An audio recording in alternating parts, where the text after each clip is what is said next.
Looks like the plane Uncle is about to board with that woman will catch fire. Uncle shouldn't board it. Sophia's sudden comment made both our exclaim in surprise. I was doubly surprised. A plane with another woman. He was just supposed to be going on a business trip. Why would he need to be on a plane with another woman? As I pondered the reason, I soon arrived at an answer. I can't forgive this. Planning a romantic getaway behind my back. Ignoring the advice not to board the plane, Kevin headed to the airport. That's why I decided to start my revenge.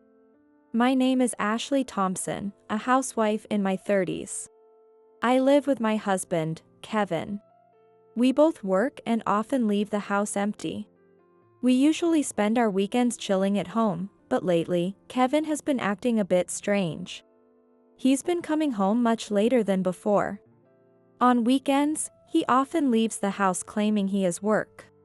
He started going on business trips that lasted several days. I couldn't help but suspect something was off with Kevin. Yet, I couldn't find any concrete evidence. I was also scared to point out Kevin's behavior and stir things up unnecessarily. So today, like any other day, I turned a blind eye to Kevin's selfish actions, living our married life that is barely hanging there. One day, a little guest had come to our house. It was Sophia, the daughter of my brother and his wife. She would be my niece. My brother and his wife live near us, and we often eat together or go shopping, sharing many moments. I had watched over Sophia since she was a baby, and I often held her when I visited my brother's house, so she had grown quite attached to me. As my brother and his wife couldn't take care of her due to unavoidable circumstances, they asked me to look after Sophia at my house today, which is a day off for me. Auntie, let's play. You know, Sophia wants to play with dolls. As soon as she saw me, she beamed a smile that was as bright as flowers blooming, begging to play. I was completely smitten with Sophia. Well then, I'm counting on you today. Leave it to me. I'll call if anything comes up. As I said that, my brother smiled, relieved. Then, I took Sophia home and we played with dolls as she wished, and spent a fulfilling time making sweets with the ingredients I had prepared. A little while later, the door opened. Hey, what's all this noise? It's my day off and you've woken me up. Kevin came out of his room, grumbling. Unaware that Sophia was there, he glared at me, then sighed heavily. Seriously, you're so clumsy and thoughtless. When you know your husband is resting at home, shouldn't you try to keep it quiet so he can actually rest? You really are such a worthless wife, not being able to even do that. I'm sorry for the noise. But I did tell you in advance that Sophia was coming over today. I warned you it might get a bit noisy. Don't argue. As I protested, Kevin began to shout. The volume of his voice startled me, but more than that, I noticed Sophia by the side, who looked like she was about to cry while making sweets. So even though Kevin was hurling awful words, I just kept apologizing, bowing my head. I thought any more anger from Kevin would scare Sophia even more. Eventually, Kevin seemed satisfied and said, "I'm going to wash my face," and disappeared into the bathroom. Relieved, I turned to Sophia and said, "I'm sorry about that," to which she bravely shook her head, "It's okay." Uncle is going to trip over, it seems. As Kevin went to the bathroom, Sophia suddenly said that. When I asked, "Like usual?" Sophia nodded. Since she was little, Sophia has said mysterious things. She seems to have a kind of foresight about people she is close to or sees often. Initially, I thought it was just child's play and responded casually, "Is that so?" But having experienced several instances where things happened just as Sophia predicted, I came to believe this child must be seeing something extraordinary. I wholeheartedly believed Sophia's words, so I simply nodded and said, "Is that so?" But a few minutes later, a loud crash came from the bathroom, followed by Kevin's angry voice, "Ouch." Just as Sophia had predicted, Kevin had an accident. A red-faced Kevin came back from the bathroom and started hurling horrible words at me. Can't you even keep the bathroom clean? Thanks to you, I just slipped and fell. Despite his accusations, I'm not someone who neglects cleaning. The bathroom was always kept spotless. It was clear that this was due to Kevin's own carelessness, yet he blamed me, which was extremely frustrating. I always keep it clean. Don't blame your carelessness on me. Don't argue. It's your fault, so just apologize. His words were so unreasonable, it was exasperating. Even though it's all his own doing, he blames me, tries to make me feel guilty, and makes me apologize, using that to vent his frustrations. I can't help but sigh at Kevin, who can't even control his own emotions, acting like a small child. When we first got married, Kevin wasn't this selfish. Or rather, he was considerate of others. But over time, he began to show his true nature, revealing he never really cared about anyone else. Just 1 month after getting married, I was relegated to living like a servant to Kevin.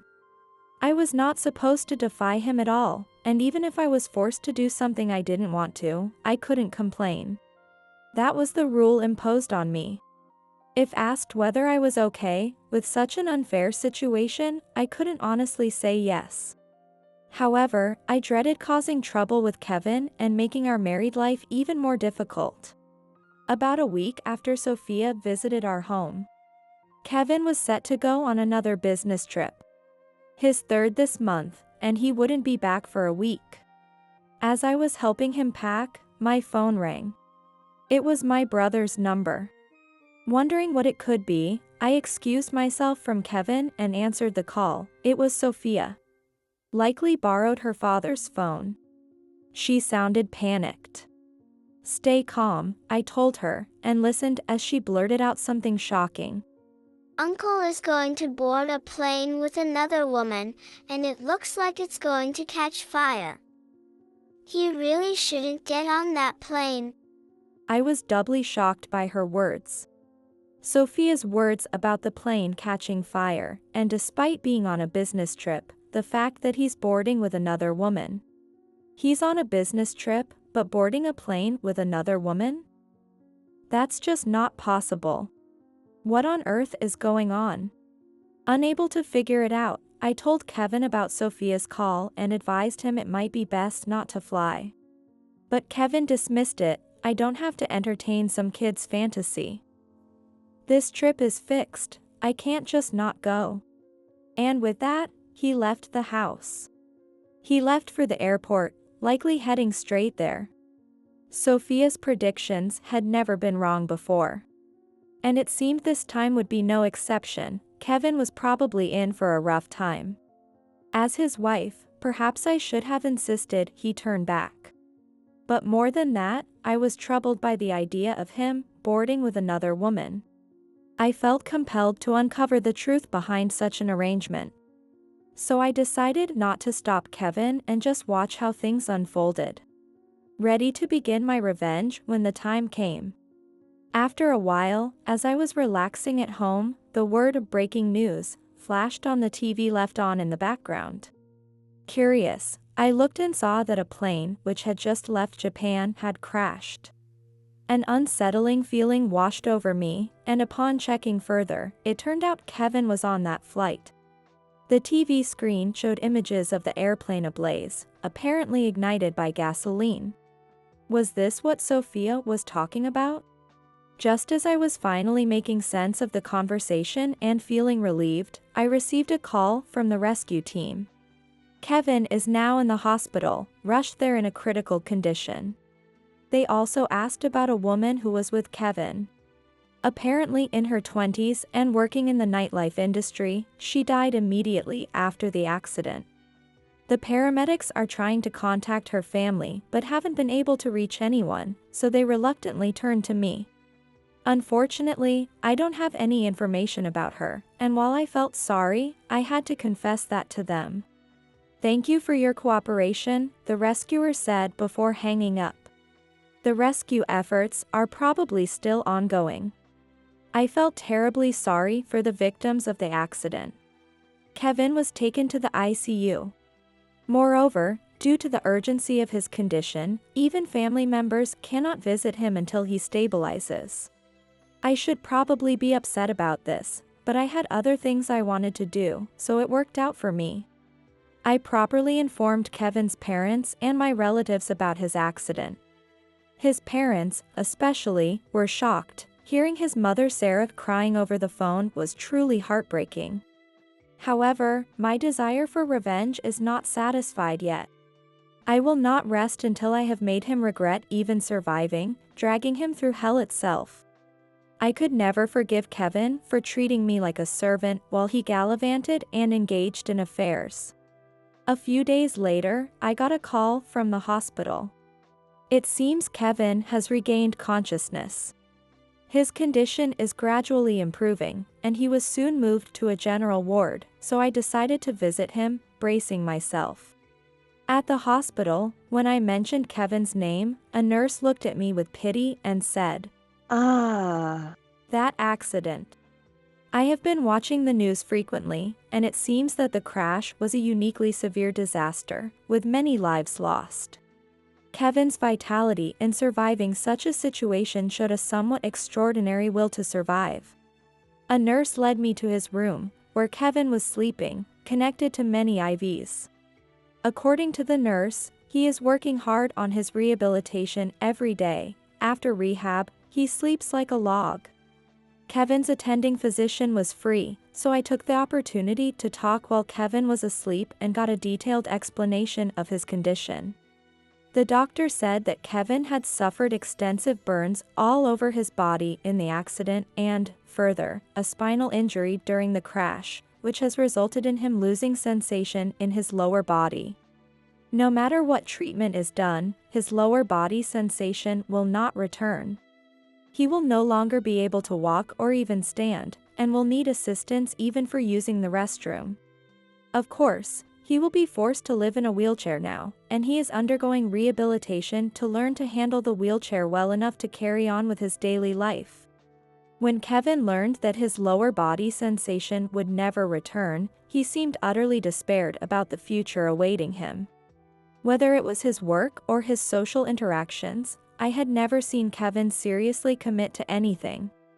I couldn't believe it when I heard that Kevin was working hard on his rehabilitation, but being a proud man, he probably couldn't accept a life dependent on me. With the disabilities he will have from now on, he has no choice but to rely on others, no matter how hard he tries. He must understand this, yet he strangely refuses to depend on me. I couldn't help but smirk at his stubbornness. The doctor also provided me with information about renovating our home for better accessibility, or moving to an accessible home, and materials to help me cope with Kevin's disabilities going forward. The more I read about the challenges Kevin is facing, the more I realized how difficult it would be to live with them, and suddenly I felt a bit sorry for Kevin facing such a situation. But this was all Kevin's doing. If only he had listened to Sophia's advice and cancelled the affair trip, it would have all been avoided. It wasn't even a work-related matter, he should have prioritized his life. Then, the woman he was with might not have lost her life. It was Kevin's poor judgment that caused the loss of one life and burdened him with a heavy toll to bear. Trusting and accepting people's words is really important, a lesson I've painfully learned. I'm glad I've always believed in and listened to Sophia. Later, as I was thinking of thanking Sophia, Kevin groaned and woke up. Is that you, Ashley? You came to see me. Seeing me, Kevin seemed relieved and continued. I've been lonely because you haven't come to see me much. Thanks for coming.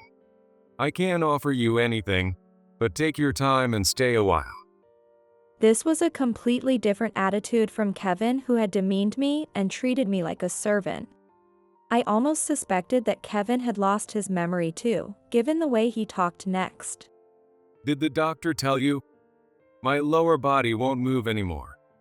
Being hospitalized like this is truly hellish. I can't even take care of my own body without a nurse helping me. I'd rather have you touch me 100 times over than a stranger. I want to get out of here and go home soon. Kevin, always so proud, seemed to detest even the care from the nurses. The nurses are just doing their jobs, helping Kevin out, and it felt incredibly thoughtless of him to say such things. Then Kevin continued with more selfish remarks. I know I'm like this now, but I feel like I can live on if I'm with you. So let's continue supporting each other as husband and wife.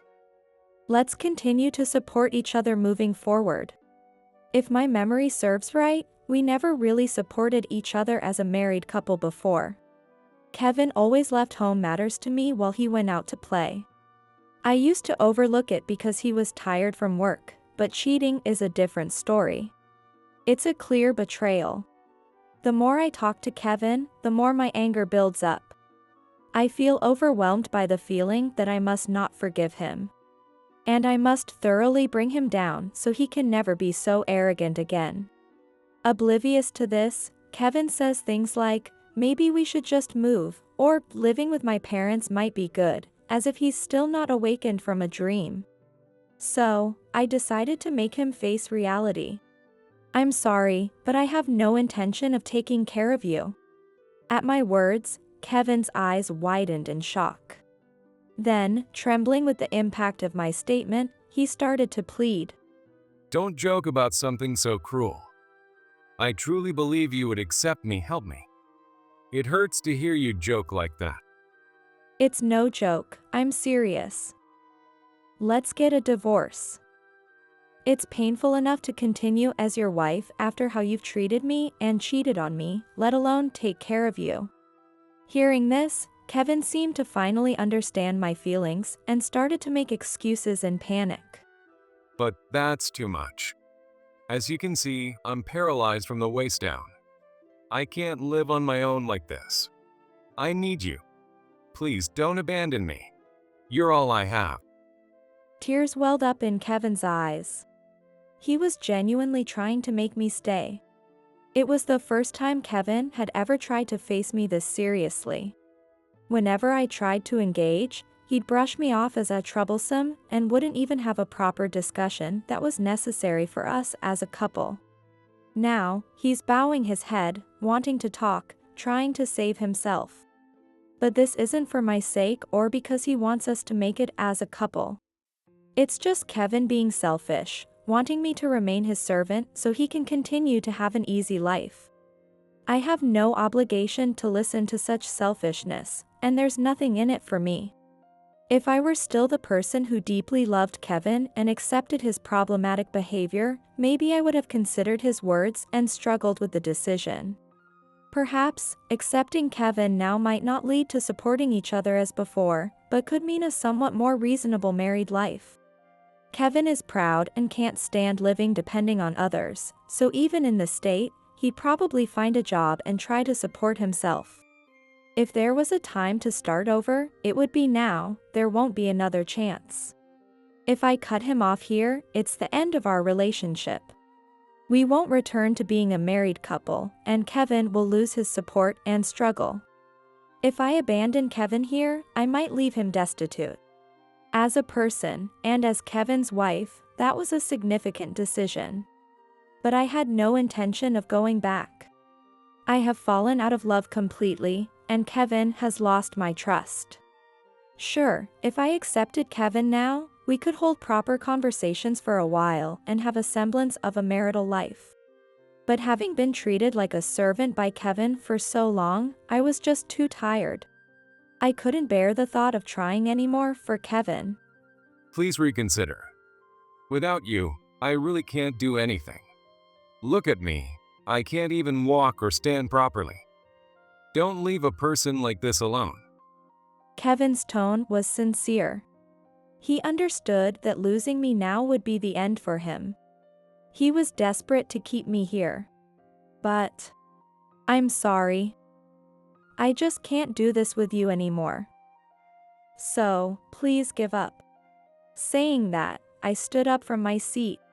Kevin watched me and pleaded, "Wait, let's talk," but I didn't listen to him and left the hospital room. Soon after, my divorce from Kevin was finalized. A mutual acquaintance knew about Kevin's affair and testified in court after hearing about his accident, which helped my case significantly. Kevin begged and cried not to part ways until the end, but my disgust towards him prevailed, and I did not listen to his pleas. I managed to claim a reasonable amount in alimony, although it wasn't substantial. However, Kevin had to quit his job due to the accident and now works at a company that hires people with disabilities, where the work is much simpler, so his salary has decreased, and because of this, he's struggling to make ends meet with the alimony payments. His former in-laws, having discovered the affair, disowned him despite his disability and cut him off, so now he has to fend for himself. On my side, after divorcing Kevin, I am leading a relatively happy life. My brother and his wife, concerned about me suddenly being single, often bring my niece Sophia to visit, so I never feel lonely. Auntie, let's play, let's play. Sophia says, which has been what I live for these days. That's why I'm so grateful to Sophia. I aim to continue being a dependable aunt to her.